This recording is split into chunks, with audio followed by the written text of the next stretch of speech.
Coucou tout le monde, salam alaikum et bienvenue dans cette nouvelle vidéo de Sève de Lumière. Alors aujourd'hui je vais vous parler des activités de vie pratique donc qu'on peut retrouver dans la pédagogie Montessori et notamment des activités de vie pratique qu'on va pouvoir proposer à ces enfants sur des plateaux.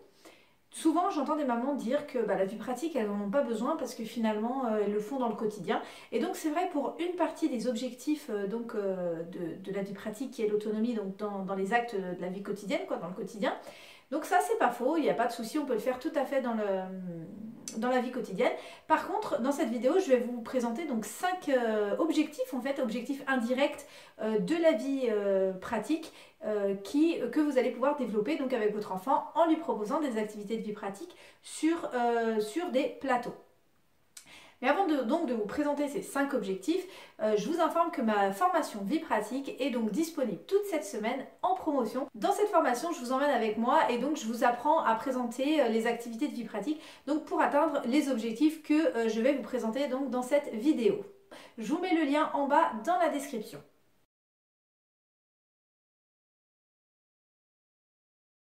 Alors, premier objectif que vise donc la vie pratique, comme je viens de dire, l'autonomie.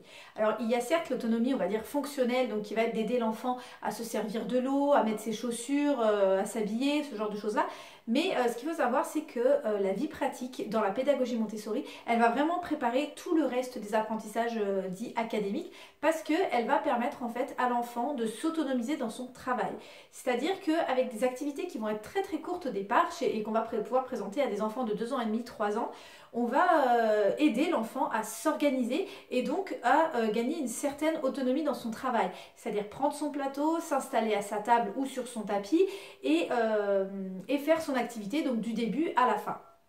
Donc cette autonomie, il faut bien savoir qu'elle ne va pas s'arrêter seulement aux gestes de la vie quotidienne, mais ça va vraiment être une autonomie beaucoup plus globale qui va apprendre en fait à l'enfant à s'organiser.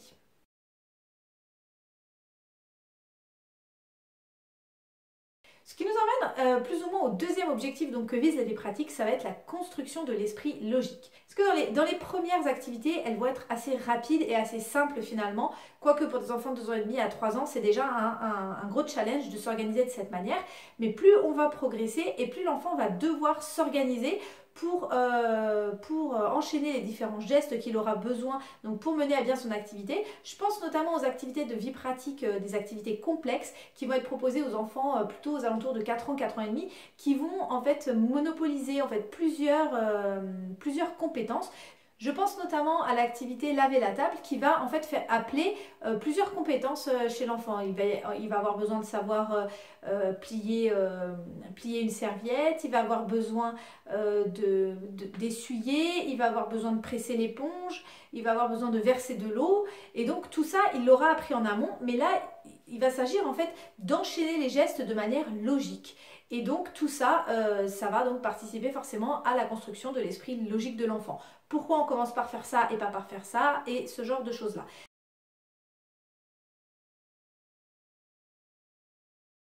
Troisième objectif de la vie pratique, ça va être la concentration. Les activités de vie pratique, clairement, c'est ce qui va permettre à l'enfant, au début de son cursus Montessori, au début de la progression, de lui apprendre à se concentrer.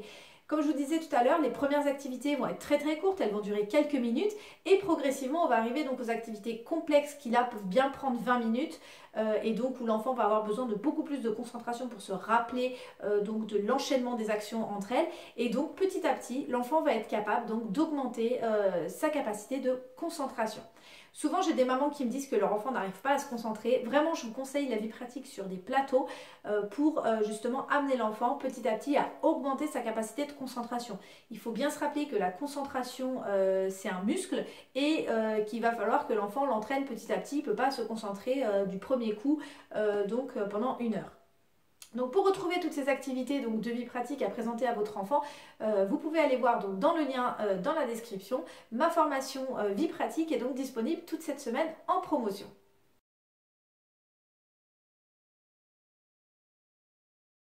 On revient donc aux objectifs de la vie pratique et le quatrième objectif que je voudrais vous présenter aujourd'hui, c'est la coordination de mouvements. Alors la vie pratique, il faut savoir qu'il y a beaucoup d'activités en fait qui vont faire travailler la motricité fine et donc qui vont amener l'enfant à mieux maîtriser ses mouvements, mouvements globaux quand il va devoir par exemple porter les plateaux, verser, mais aussi des activités de motricité fine. Encore une fois, plus l'enfant va grandir et plus les activités seront minutieuses. Je pense notamment à laver la table, laver le miroir où il y a des petits recoins. Donc l'enfant va vraiment travailler donc, finement et donc travailler toute cette coordination de mouvement, toute cette motricité fine avec la coordination œil-main également.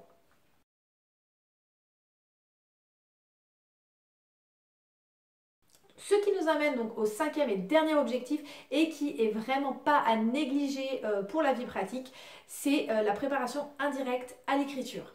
Comme je viens de vous le dire, les enfants à travers la vie pratique vont affiner leurs mouvements et leur motricité fine et ça va permettre donc de muscler la main et notamment les trois doigts, là, la pince tripode qui vont donc lui permettre plus tard de commencer à tenir son crayon et d'être plus à l'aise avec l'écriture.